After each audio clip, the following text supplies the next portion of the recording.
Hello and welcome to Talkin Jake, myself, BBD, as we are heading to 4th of July weekend. Happy 4th. Enjoy it. Be safe. Couple Roman candle fights in my day that I wish I could have back. Thank God nobody got hurt. But boy, was I scared. Maybe I'll talk about that more later. Maybe I won't. Be smart. Have fun. Have a couple good drinks. Why not? Stay away from the fireworks. Watch them. Protect your dogs. Put them in a bathtub. Okay. We are going to go over, obviously, America's GM. Jim Bowden has an article. I'm half joking. I'm half not. He did some mailbag stuff. And I think it's the new angle before I just become his guy, I guess. I'm wearing my cult member t-shirt today on the YouTube, and I think I belong to the cult of Jim. There was a trade that happened. Aaron Civale to the Milwaukee Brewers. Not a ton to break down there, but I do think it'll ease into the conversation a little bit. Where I don't know if I'm giving out grades or maybe emoji reaction faces to some of Jim Bowden's stances, because you guys have heard me fall in love with America's GM, Jim Bowden. There's a couple interesting points that got brought up. A couple I disagree with. A couple I agree with. And a couple that tilted my head. And, that's kind of why I live, to get my head tilted. If you don't know, there's a trade that happened this morning. Aaron Civale, the Civ, Connecticut guy, he was traded to the Milwaukee Brewers. Absolutely. They've been looking for starting pitching help for a while. The 29-year-old that has a year and a half left hasn't been great for Tampa this year. 5.17 ERA. And if you are in the prospect capital world, or I guess if you're in the basic prospect capital world, this is might be a tough one for Tampa fans to swallow, because last year they traded for Aaron Civale. The Rays, right? The Rays are in it every year. They added Aaron Civale, 2.5 years at the time. They traded one of the top first base prospects, Kyle Manzardo, to the Cleveland Guardians. He was called up for a cup of coffee this year. Hasn't done too much. He's still 23 years old. We'll see if Kyle Manzardo is a factor in this season or future seasons for the Guard Dogs. Aaron Civale, on the other hand, kind of looked... I think when the trade happened last year, we were like, wow, Guardians to Rays. There's two good pitching organizations to be a part of. For the East Windsor, Connecticut, Northeastern grad. And he was kind of shoving with Cleveland. He had 13 starts to the tune of a 2.34 last year, 77 innings pitched. He went to Tampa and struggled last year in his final 10 starts, a 5.36 ERA. So in Tampa, he had a 5.17 ERA over 27 starts.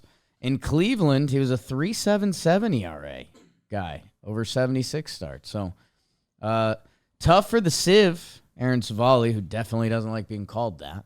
So, if you see him, don't. But, yeah, I think it's always interesting as we head into the scope of trade season of everyone hunting top prospects and who's going to get traded. One of the guys mentioned in Jim Bowden's article was Sammy Basallo, the big catching prospect. I think he's like a top 15 prospect. Those guys don't get traded a lot, man. Like, if you're trading one of those guys, it's for a heavy-duty piece, which, hey, let's see what happens. If a Garrett Crochet goes, that's a guy who's been one of the best pitchers in the American League. Did like some commentary and note on it. But here's the point. Aaron Civale is a starting pitcher that's getting paid $5 million this year. So on the low end, he's in his arbitration years. There's not a lot of free agent pitchers that get signed for less than that. He is underachieving, so the price tag isn't at his high value that he got traded at last year, a 2.34, a guy who's 28 years old, looking like he's on the up, that you traded for a top prospect. He got traded for Gregory Berrios, who, if I looked at Brewers' top 30 prospects, expecting to see him at 20 or so, not listed. Good news, bad news for you. He's already been moved to the Rays' top prospects list, number 19. Okay. So 20-ish. I don't know, comparing orgs, I don't know where he was on their list. Maybe he was 31. Either way, the point is Gregory Berrios, who, hey, I'm not a scout. Sometimes things click for guys. He is a speed player, it looks like, because he only has 7 minor league home runs in 245 games. He does have 72 stolen bases, but these are his career minor league stats, which, reminder, not a ton of guys that have worse minor league stats than their major league stats. Maybe that's an ep someday. 264 batting average, 322 on base, a 336 slug, a 657 OPS. So you got to really pick it. It looks like he does have the speed. He had 32 stolen bases in the minor leagues last year. Why am I giving Gregory Berrios' scouting report? I don't know. Maybe the Rays see something. Maybe this guy will be Jose Caballero in a couple years. The point is to get a MLB serviceable starting pitcher with some upside who hasn't been pitching that great. Like the Brewers got an MLB starter, a guy that a year ago was viewed as, I don't know, a good 3. I think Aaron Civale, we would have said that's a good potential 3 starter. So the fact the Brewers could get that for someone who wasn't on their top 30 list, potentially the Rays' 19th prospect now, just a reminder as deadline season approaches that to get deals done, if it's not for something high caliber, you don't have to put the chips all in. The fun fact that I read from America's GM, Jim Bowden, the Orioles were stoked when they traded for Corbin Burnes. They didn't give up a top 7 prospect of theirs. Now, I know the Orioles are playing with a different version of house money than every other team pretty much. But think about that. Top 7? Corbin Burnes? 1 year? So, years, the timeline, you guys already know that. You're listening to the show. And hey, Gregory Berrios, 325 batting average this year, 796 OPS. The light bulb has clicked. We'll see him tormenting the Yankees in 3 years. And good for the Brewers because they had another player mentioned in this article that I was like, oh, that's such Brewers Nation. But Aaron Civale is like dirty Brewers Nation. I like that a lot. Let's get into it because the article, if you want to read it on The Athletic, is answering 30 MLB trade deadline questions. We will not be going through them. It was also a grab bag of questions to America's GM, Jim Bowden, that they sorted through and tweaked slightly for the appropriateness of it. And I want to start with the one that I initially, as I was looking for things to talk about today, the one that got a reaction out of me. It was about the San Francisco Giants, and it was about a player as a fit for them. Let me start with the Giants. The Giants have kind of been out of sight, out of mind for me, if I'm just being honest. The Dodgers are the Dodgers. The San Diego Padres have been one of the teams of the last month that everyone's like, yeah. I mean, this team traded for Dylan Cease right before the season. This team added a lot of veterans, some that have contributed in an amazing way in Profar. Even guys like David Peralta that haven't really clicked yet, but at least you're trying something. And Jackson Merrill. Remember when I did rookies not being able to really contribute? Spoiler, he's our all-JM NL center fielder. So that coming to fruition, along with the Luis Ariz trade, the first big trade of the year. The Padres felt all in. We've always loved their high-end talent. Something about Schilt seems to have leveled that team off a little bit. And maybe it was just getting rid of this whatever happened there last year. I mean, that would be a really bad, weird 30 for 30. Just so much talent. The wins just never happened until the very end of the season. It was literally like 1 week too late. Anyways, The San Francisco Giants, I mean, I've had them behind the Diamondbacks. Like, I know I have a little bias there, but the Diamondbacks did it last year where they were under 500 in August and turned it on. The D-backs have been playing a better brand of baseball. I've talked about Monty turning it on. They got Perdomo back for a bit. Corbin Carroll had as bad of a start as he could have. Now, they haven't fully kicked into gear, but I don't know if you believe.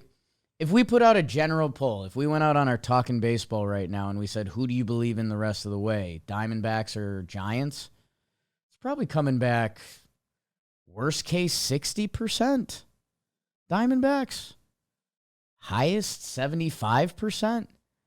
I don't know. Fan voting, who knows how that goes down. The point is, the Diamondbacks did it last year. They have a lot of talent you believe in. The Giants, ever since that magical season that was really fueled by incredible bullpen and an MVP-ish effort from Buster Posey and a couple high-performing veterans. I've had the Giants kind of out of sight, out of mind. I've been looking for landing spots for Matt Chapman. I mean, maybe even my Yankees. And Matt Chapman has been balling out lately. That I've had the Giants soft selling. Like, if they can get something for their pieces, you know, Matt Chapman's got an opt-in contract that if you could get something for him, I don't know. I had the Giants selling. And Jim Bowden, America's GM on the pulse of it, he stated they're 2.5 games out of the wild card spot. Little deceptive because most of the National League is, although there's starting to be a gap that's opening up. He said there's any doubt. I don't think there's any doubt that they're going to be buyers at the deadline. So, okay, that's a little more hot to trot than I've been coming in about the Giants. Like, don't get me wrong. I see the other side of it. Like, if they're in the mix, this is a team that thought they were in on Correa and Judge. Every time I say that, it feels super backhanded. I'm sorry, Giants fans. I'm sorry. Like, I agreed to terms with Correa. I thought they were Giants too. So I don't mean that to come off as rude as it sounds. That the investment, Blake Snell, which, you know, he's been banged up and it hasn't been pretty. But he's still getting paid this year. They traded for Robbie Ray. Like, I know we look at that as face value and like, hey, Mariners and Giants did a move. Robbie Ray's going to come pitch for them. That's a lot of money. That's adding $100 million contract. Yeah, I don't know exactly how much is left, but I think over 100 for sure. So when you think about that, Jung-Hoo Lee out for the season, that was a $100 million contract. They brought in Soler at the buzzer. The Giants' chips are really on the table. That if this is where I love going to a front office's mindset, the San Francisco Giants see that 2.5 games out. They see their chips on the table. They say we're still in this dance. That I think the San Francisco Giants are going to be trying to buy unless the ceiling drops out. The floor would drop out. That's what would get you. So that was the first thing that changed my mindset. America's GM Jim Bowden got me. So what emoji would that be? Kind of an eyebrow raise? We'll see. Now, who are they going to add?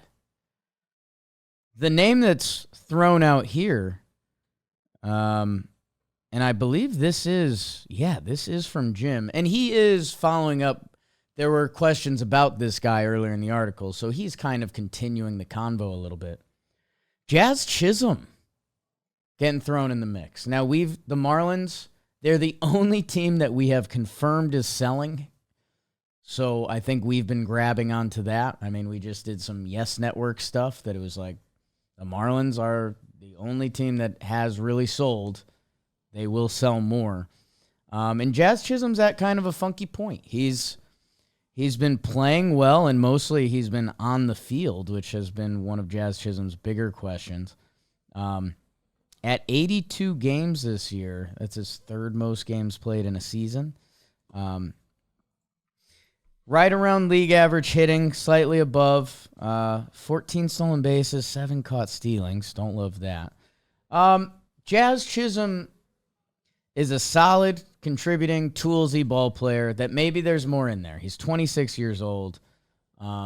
We've been sometimes tough on Jazz. There's been a couple quotes out there that are bizarre. I'll throw Jimmy's name in the mix here, but I think it's just as bizarre that Jazz Chisholm has that interview where he said he never practiced with the team, and he's playing that off like a cool thing, and it's kind of like, time out. It's been a couple years since I played team sports.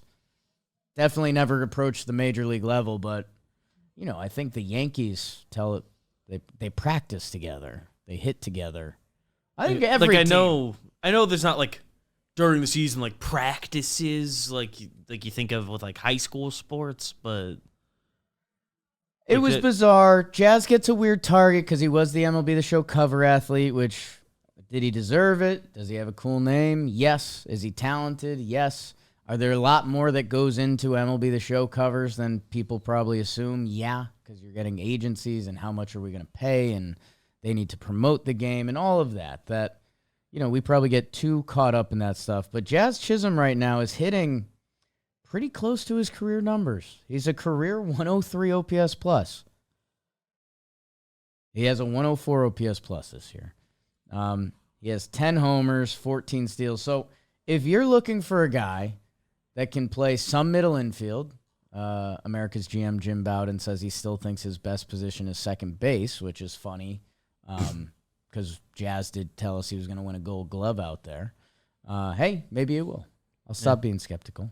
The metrics are torn on his center field play, but potentially acceptable. He graded out very well the full year we got to see at second. So I think a lot of people were excited about that possibility because he was so good at second base. And it's one of, you could spin that in a couple different directions. It's versatility, or is it he's not great in center field, he's still new to it, that I don't know. I view that more as a plus, that he could potentially play some outfield or some second base, maybe shortstop in a pinch.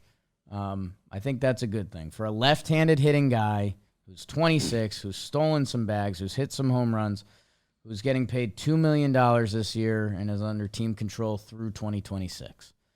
I think Jazz Chisholm would be on the table. I'd be interested to see if a team would bite. There have been some whispers, about who he is as a person that I don't know if teams would take a chance on Jazz. We've daydreamed, and we do this in every sport, that if you fall in the right organization, like whether it's the NBA and a guy lands on the Heat, you're like, okay, like that. Don't be surprised if that guy balls out. If it's, in baseball, we say if a lot of pitchers, if they show up on the Brewers, the Rays, the Guardians, the Dodgers. A lot of talented players with both sides of the ball. It's like you're one adjustment, one piece of advice away from it all just clicking, which Jazz is certainly at an age where, that next adjustment, and he'll fully go because the talent is very much in there. And also, I'm still very much, I know analytics don't support this, but, the team around you matters. That the Marlins have not been a talented team while Jazz has been there, and yet they made the postseason last year, especially hitting-wise, at least. That whether you daydreaming on him just being in a better lineup, I think you could get more numbers out of it. Or, if there's some veteran leadership, some of these teams like the Dodgers who, there's a lot of alpha dogs in that locker room, like for whatever you're looking for. You think you're the most talented dude in the room? Go look at Shohei. You got MVP trophies. How versatile are you? Go talk to Mookie. You don't talk about consistency in the game? Go talk to Freddie. About to cross 60 WAR. Saw that on Talkin Baseball. Dave Roberts, really well liked, and Joe's McFly tricked him for info once. That Jazz Chisholm to San Francisco, I did a head tilt because San Francisco's needed something.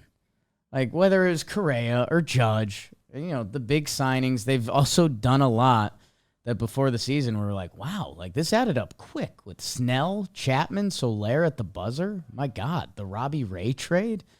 There's a sneaky, massive offseason.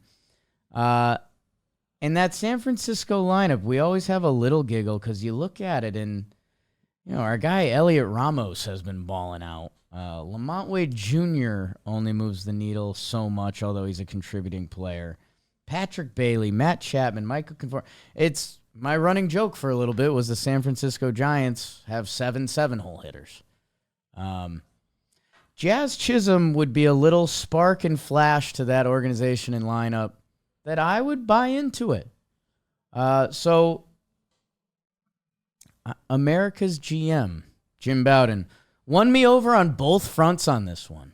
I think Jazz would be a fit in San Francisco, and I think the Giants are buying because they have a lot more chips on the table, I guess, than I assumed, while still being a part of this messy National League wildcard race. What else did I like? And maybe I should do the other side of this because there were some likes and dislikes. The Cubbies, they've been a problematic team for me all year because I wasn't in love with them. Cubs fans kind of got loud with me a few times. I've talked about my struggle with their front office, that it seems like they believe in themselves more than the players sometimes. Someone asked, and they asked hastily, if the Cubs would be selling because they stink. Their words, not mine. And JB fought back on that. AGM JB. And he was like, no, I think the Cubs, he says, I doubt that they sell. In fact, if they have an opportunity to improve the bullpen, upgrade offensively a catcher, or add a middle of the order of the bat, I think they will. But I don't see them parting with any of their top-tier prospects. Man, my Jakey sniff test with the Cubs has kind of been on the nose the past couple years. I think they're probably below where they should be. Like, they shouldn't be last in the NL Central, and they are 12 games back. And they're a couple days away from there being some buffer from them really being in last place. The Cubs cannot be buying. Even for we talk about the 2.5-year trades or the 1.5-year trades where you get a guy for next year. I really don't think the Cubs can be looking at it like that. I think they're going to be much more interesting on the Cody Bellinger front, which that would be an interesting trade because you might have to add some player to be named later stuff if he opts into his contract. That gets funky pretty quick. I know we went through the Cubbies the other day. I think it was Talking Baseball. They don't have as many true trade pieces as you think. I do agree they won't break up their core because, Imanaga's on what's looking like a fantastic contract now. Tyone is under contract. Sea's under contract. Ian Happ is under contract for a couple years. That they believe in that core, which is fine, and I like a lot of those guys I just named. Hell, J-Mo and Ian Happ are some of my favorite baseball players I've come across, on and off the field. But, I don't know, there's something to be said to also, the core ain't working. And I think they do have a lot of top prospects on the way. And I've been saying this a lot lately. They haven't been to a true postseason since 2017. And that was a very different Cubs roster. So, I'm kind of disagreeing with America's GM Jim Bowden there, and maybe I'm the melty face. I like sending that one. And that's kind of how I feel about the Cubs, man. Because they should be running that division, and the Brewers are running laps around them, even though they stole their manager. Tough to... You know what? No comment. Keep it moving. Let's see. What did I like? This is a quick one. It was more credit to the emailer than America's GM, unless he got this right. Our Nationals, they just called up James Wood. We're hyped for that. Big man on the field. 3-6-7 boys. Him, O'Neal Cruz, and Judgy.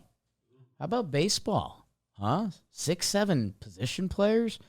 Used to be a day when they said that did not work. They found out if you're big enough and you put that bat on the ball, it goes. A little analytics. They said, and I'm with JB on this, that the Nationals next year, they've got some young pitching, they've got some young hitting. You know, this is a team that has deep wallets. Is Corbin's contract up? Didn't we look that up and we were shocked? I think it's either this year or next year. It's done. It's just hard to believe we're here. Crazy, because it feels like we talked about this that. This is it. And we talked about the extra year forever. So they've got some money coming off the books. I also laughed. There's a graphic going around the internet that was the 6 highest paid pitchers this year have made 6 starts.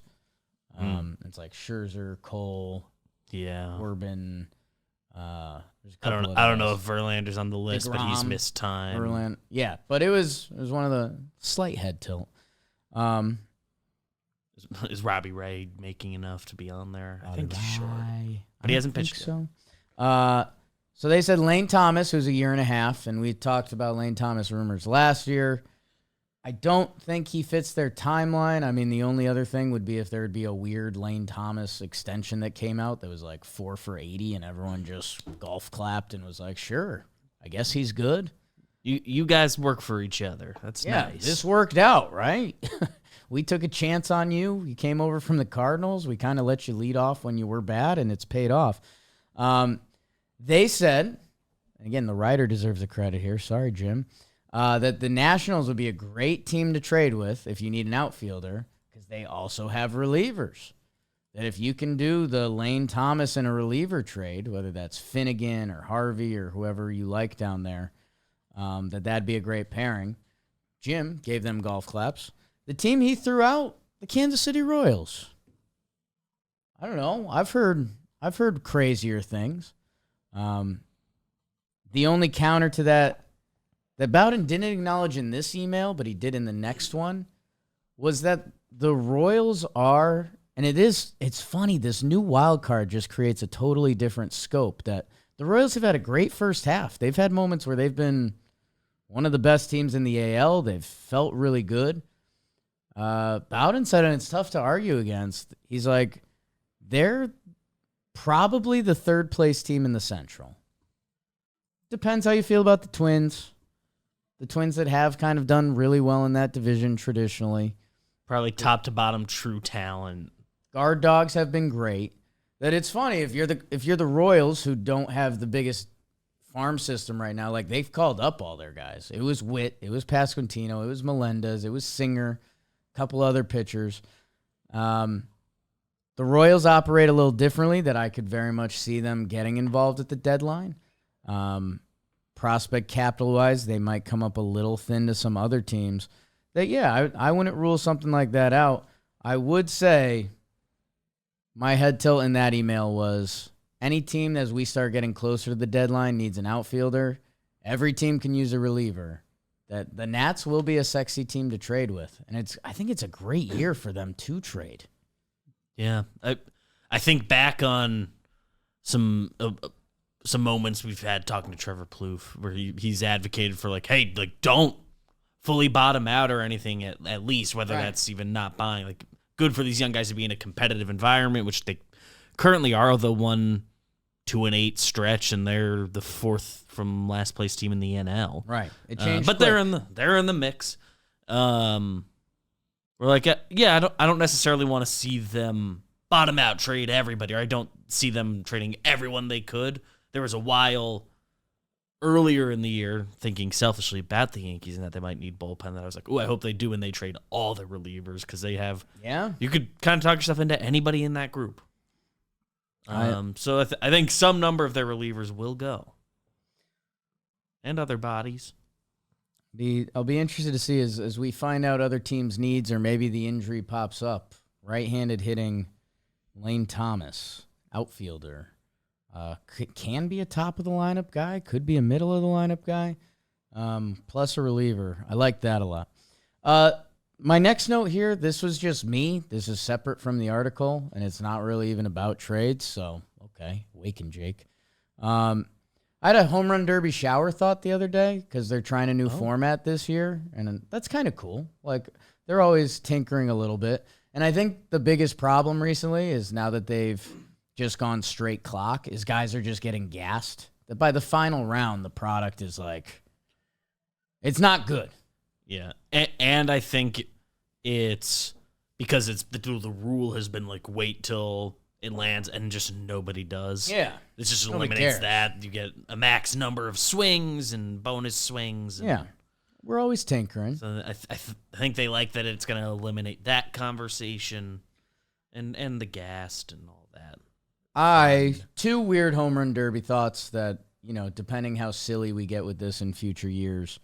One was celeb shot, where how players could take a timeout, and I still think they get a timeout. If a player takes their timeout and they have a teammate who gets one swing, and if they hit a homer, maybe it's 2 points or maybe it's just 1 point. I don't know. That would be fun. I'd watch that. Teammate gets one swing. And then building off of that idea was a home run derby tag team where the guys can just sub in and sub out, almost running clock. So, it would be Stanton and Judge. And it'd be like, Judge, you go for 12 swings, you get tired, Stanton comes in. So, I don't know. It's just a little out. I wasn't planning on having any of these thoughts, and here I was thinking about it. That I don't know. I think that'd be some good funk to the home run derby. I think we're closer to celeb shot than tag team. Yeah, celeb shot where it's like clock stops. It's like you can create a little fanfare. Right. Guy comes up and they get 3 swings for you, for free. I'm trying. Gunner's the first guy to sign up this year. If Gunner's, Adley, you get 2 swings. It'd be sick. Yeah. Probably you could get some of these guys that don't really want to do the whole thing. Right. Right. We always say, Judge is... He said he's not doing it unless it's back in New York and... Schedule that, MLB. But yeah, I'm trying to think. Who would be the next Yankees? The Yankees have a home run derby guy en route? Dominguez, if he was sick? Yeah, if he feels like he's good for it. Soto's not going to do it this year, but he did it just 2 years ago and said he likes it, said it fixed his swing that year. Soto, Judge, tag team, home run derby? That's what I'm talking about. Back to America's GM. Just a thought. Cubs not selling. Talked about my misery with that. Nats, attention. Chaz, me kind of believing in San Francisco.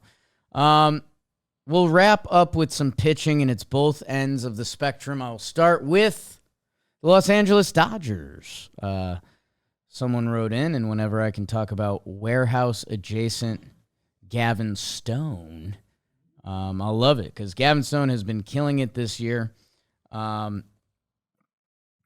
the question was, are teams asking specifically for Landon Knack, Gavin Stone, or Bobby Miller in potential trades with the Dodgers? I laughed because the answer was absolutely, because they're a group of talented young pitchers. I think my head tilt moment from America's GM was, again, this was a good one for me. I like getting in other people's shoes. I like thinking if I was in the Dodgers front office, what would I be thinking? Think about the Dodgers farm system that's been stacked for a bunch of years, and they've made a lot of trades. They've traded for big pieces. They held on to these guys. That means they really like these guys. And these guys have made it to the show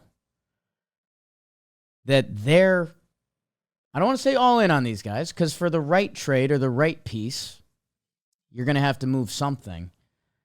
But the fact that these guys are the ones that made it to the major league level, that means the Dodgers held on to them through Max Scherzer, Trey Turner trades. They've held on to these guys through some significant talks. And the other part that continued my head tilt, they're paying a lot of guys. This has been a conversation for us as Yankee fans as we convince ourselves that we're signing Juan Soto. If you've got Soto on whatever his contract's going to land at, Judge on whatever contract his is going to land at, Garrett Cole on his, or we know where Judge's contract landed, Cole and Judge, those are big boy ones. Was that the highest paid for a pitcher and a hitter? Certainly at the time they signed. Right, Yamamoto, I think, beat Garrett. At least for total money. Stanton, still getting paid some real chunks of quiche. DJ's contract, it starts to thin out a little more. Carlos Rodon, that's a real contract. Yeah. That we've talked about the Yankees on Talkin Yanks being like, hey, if we're gonna sign Juan Soto, then you need Austin Wells at catcher to be cost efficient. Luis Gil, Clark Schmidt breaking out as young pitchers. Volpe, obviously. Dominguez. You need these young players to be a part of it because you just can't pay at every position. The payroll adds up pretty quickly. Yeah, we talk about wanting them to do one of these Braves extensions on Dominguez, Volpe, whatever. Get it done. Keep them cheap for longer. And organizational philosophies like keep them as cheap as they can be until you have to pay them for real, or let them go. So and it kind of makes sense. Yeah, I get that they do these big deals. I guess for me, even like Landon Knack, who's newer to the party than the other two, he's had 6 starts this year, 30 innings, just a 2.08. Whoops. If Crochet ends up on the table for the Dodgers, sure, I'd like to think one of those guys has to get in there, although they do have other prospects. But I guess in Dodgers land, if you're a Dodgers fan, let me know. But I guess for me, that was like those guys have kind of passed the point where they would be big pieces of a trade because they're here. Gavin Stone might be an all-star. Let me double check the stats. Got a shot. I mean, I guess not in the case of Knack because he just got here and has been really good in 6 starts. But the other two, they've gotten them to the big leagues in the first place and let them struggle and figure things out. Like Gavin Stone, last year's numbers ain't pretty. 31 Let him innings. figure it out for this year. 31 innings, a 9 ERA last year. I didn't know it got like that. This year, 15 starts at 2.73. Awesome for him. Awesome for us. Yeah. We need to get on the Gavin Stone train. Been on the Colin Stone train. I hope he's in Texas. St. Texas. I think Colin will probably be in Texas, and right? that's good. Turns into a whole thing. Colin will probably be there anyway. He ends up places. The last note for today, as we get everyone ready for the 4th of July, make sure you guys are subscribed and all the fun stuff. The Toronto Blue Jays, who, there was some Vlad stuff in there. I'm dodging that for now. I saw a Vlad Houston rumor, and boy, did I pucker up for a minute. I don't see that happening.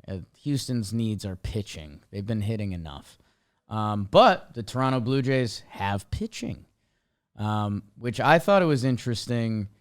The original question was about Kevin Gausman going back to the Braves. Oddly specific, but fun. Gausman's in a real tough stretch right now.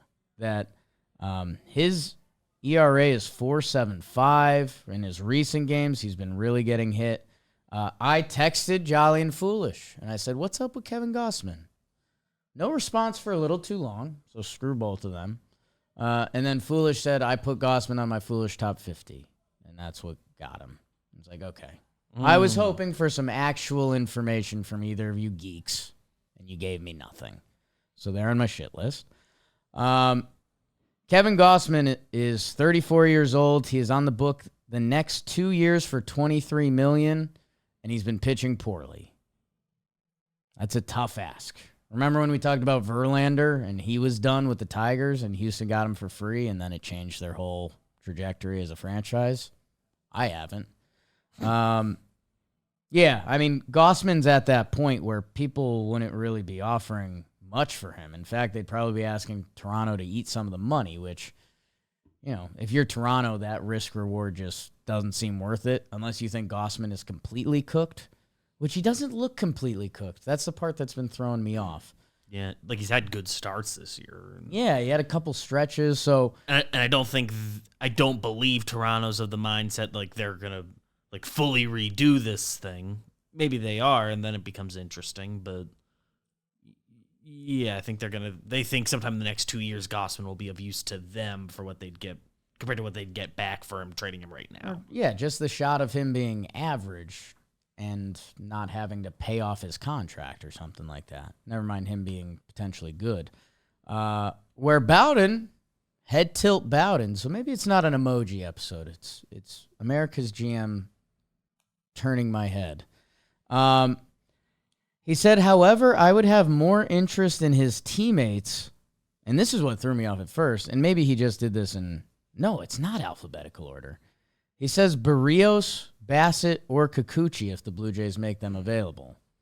Barrios is on the money, or on the books for very real money.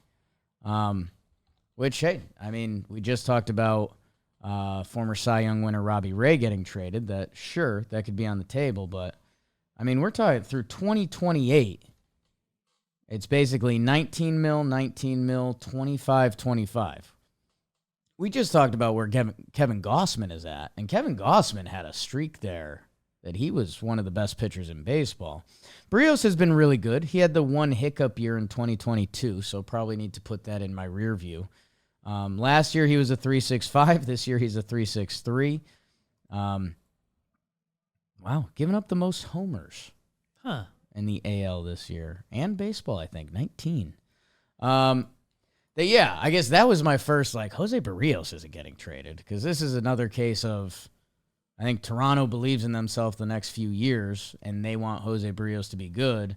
I think it's another case of trade calculator. Teams aren't going to give, for the 4 years of Barrios, teams aren't going to give up big prospects because then you have to pay them. And I believe Barrios after next year has an opt-out, so, or maybe the year after. So it's like, if that trade works out awesome for you and he's the good version, then he's opting out of the last two of that, I think. So if memory serves on what his contract is. That's where Yusei Kikuchi has made sense for a little while now. Final year of his contract, 10 mil, so when you're trading for him, you might only have to pay 4 of that, if you even want to pay it these days with trades.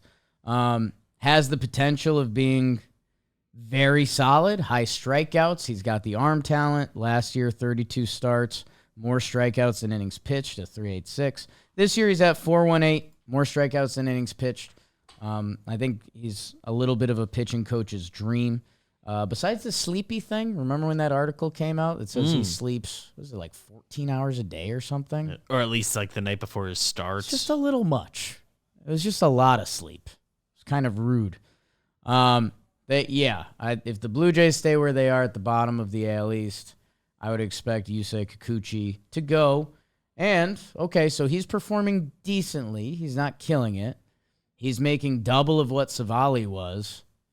I don't think you'd have to give up a top 10 prospect. Yeah, straight up rental. And go look at your team's top 10 prospects list year in, year out. How many of them become good major leaguers? Go look at your team's top 10 prospect list from 4 years ago. It's a fun game to play. It is a fun game to play for baseball nerds like us, so go enjoy it. Kikuchi, that's a person that could be had for a very stomachable price tag. And then the one, to make it full circle, Aaron Civale to the Brewers, that really hit me in my gut. He had Chris Bassett to the Brewers. And that just felt right. Someone asked, who do you think the Brewers were trade for? And he said, let's go with Chris Bassett.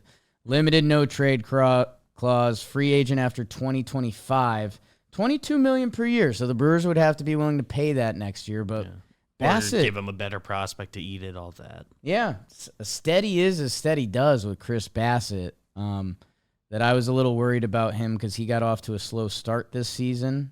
But I can butter knife that pretty quick because after his first 2 starts, Chris Bassett this year, 15 starts, 88 innings to a 2.76 ERA.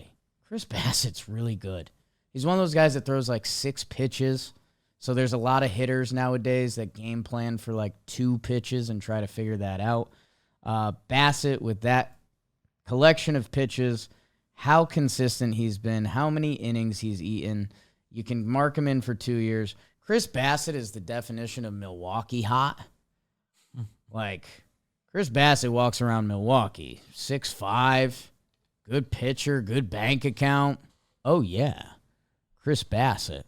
That was my final head tilt. We'll see if the Brewers go that direction. Because, again, they're so good at coaching, pitching, and bringing up young guys that them paying $22 million for Chris Bassett next year, that might not be appealing to them as an organization. It's like we talked about with the Giants and trading for Robbie Ray. That can affect your next grouping of moves. And just some more Chris Bassett love, just because he's really good. Since 2020, 118 games started, which is close to the max. Looks like he might have missed a month worth of starts in 2021. He's had a 3.28, man. He throws innings, almost 700 since then. 200 last year, $180 the year before. If he's on the table, I guess my final head tilt for you is with that money number, I think a big market team, Chris Bassett would have a lot more appeal for. Where Milwaukee, I don't think they'd want to stomach that. Yeah. I don't know if I love the fit in Milwaukee specifically just because the contract number is in a weird spot, but in general, to get an ace, money-wise at that, a guy who can be an ace level at that price point, you get a year and a half, so it's not a long-term commitment if age catches up or it doesn't go right for one reason or another. I mean, depending where he's at coming into the postseason, it wouldn't be crazy to think about him as a 2. He easily can be the number 2, a game 2 starter in a postseason. Some of these last Yankee rotations heading into the postseason. So, per usual, the people and America's GM fuel me. Some head tilt moments. There's been a lot of trade deadline talk on here, and there's going to be more because it's July. It's coming up. All-Star game. We've got a couple fun episodes lined up, too. Should be a foolish month. Haven't seen Jolly in a while. Maybe I'll pit those fools against each other for ignoring my text. Jolly loves trade stuff. Jolly loves trade stuff. Hey, have a fun weekend. Be safe and now enough. Beebs, tell them about Dan. Talkin Jake is a production of Dan Patrick Productions, John Boy Media, and Workhouse Media.